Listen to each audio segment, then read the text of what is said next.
إذا الشرع إلى صبية مسلمة سنية أخذت هذه المبادرة وتزوج بشخص. يا أخي شو مين هي يا أخي اللي بيشرع؟ الله مش هي بتشرع.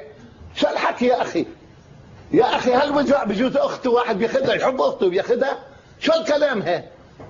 شو هالكلام نادين وويليام؟ شو الكلام هذا؟ شو الحب وحده كافي؟ منه كافي يا عيني. أنا بحترم كلام سماحة المفتي، أكيد بحترمه. بس ما بوافق اكيد عليه. مش ضروري توافقي، مش ناقدر انا موافقتك، الله اللي بدي اوافق مش انا بوافق. لا مين انت حتى توافقي؟ انا مين انت حتى توافقي؟ لا خلص انت لم تعودي مسلمه مع شيء الكلام. انسانه انا انسانه سماحة المفتي لم تعد مسلمه وخلصنا. لم تعد مسلمه ابدا لم تعد. هذه اذا ماتت لا تدفن في مقابر المسلمين ولا يصلى عليها. مرتده يعني؟ عم بقول لك لم تعد مسلمه. اوكي انا بدي اقول شغله، اذا ربنا يا ربنا وربنا الذي احل هو يا اخي النكاح مش والله الثاني اللي بدهم اياه بيعملوه. في شروط في حلال وفي حرام.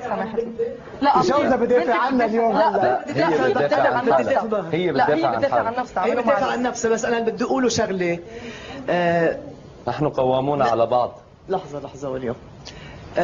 اول شيء مصدر الاديان اله واحد، اليهوديه. هلا اتركي الاديان لان الله يرضى عليك. انا سمعتك. اترك الدين إلنا. انا سمعتك. اترك الدين إلنا. ما تشرعي انت. ما تشرعي. اترك الدين. لا الاديان ثلاثه ما تعرفي فيه ما تحكي فيه. وكلهم بيعترفوا فيه. يعني يا اخي بعترف انا بالمسيحيه انه مسيحي. خياراتنا لنا كمان. خلاص يعني طبعا هو اله واحد نزل هالرسائل الثلاث بتوقيتات مختلفة. لك ما نزلها بوقت واحد. جاي تشرع. أنا شو هاد بتطول بيه يا أخي؟ بتحكي كلام خارج الخط، خارج الخط الأحمر. خطة الأحمر يعني؟ تجاوزت كل الخطوط. تجاوزنا الأحمر وتبدنا الإله واحد اللي هو حط هذه الأديان الثلاث. خلينا نسمع نادين إذا كنت نادين تفضلي. اولا بشكره على كل اللي حكى، مع انه في كلام في يعني عدم احترام لخيارنا، بس انا بالرغم من هالشيء بحترم هو قناعاته. اكيد سماحة الشيخ مش انا عم يحكي شرع. عم يحكي شرع وانا بحترم. بس انا انسانه، وفي كتار غيري مش بس بهذا البلد، بكل العالم بيامنوا بربنا على طريقتهم الخاصه. كيف طريقتهم الخاصه؟ كيف شكل هذا؟ موجودين. مش حضرة اي حدا بيقرب. القوميين بيؤمن بربة ما بدي. في دين ما بيجوز نتجاوز هذا الدين. بس عفوا سماحة انا بعتبر خليني كفي معلش لا بدي اقطع. نادين تفضلي. وبعتبر انا زواجنا ربنا كان موجود. نعم. تعرفي الله الموجود ما سمح لك بالزواج. طبعا يعني مش موجود. تعرفي موجود ما سمح لك بالزواج. سماحة المفتي. شو؟ مين قال لك؟ سماحة المفتي. مين قال لك سمح لك؟ سماحة الله وسمح. سماحة شو الكلام؟ إذا بتريد لا ما تتدخل فيما بتعرفه. نعم سمح لي. مروان مقصود شو عندك يعني؟ سماحة المفتي خلينا نسمع وجهات النظر. اهلا وسهلا فيكي. نعم. مرحبين فيكي. بتشرفي على بيتك. نعم. هذا الكلام انا ما بقدر اقبله. يعني في ناس ملحدين اذا بيتجوزوا ما بنيجي بنقول نكاح فاسد.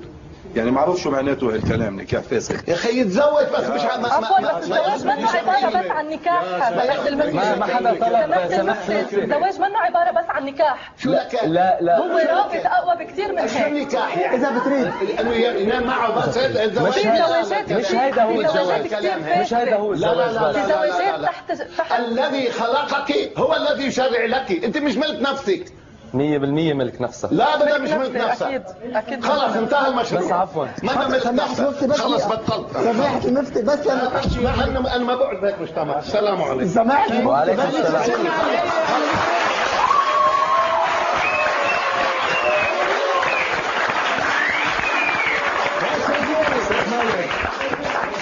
تفضل.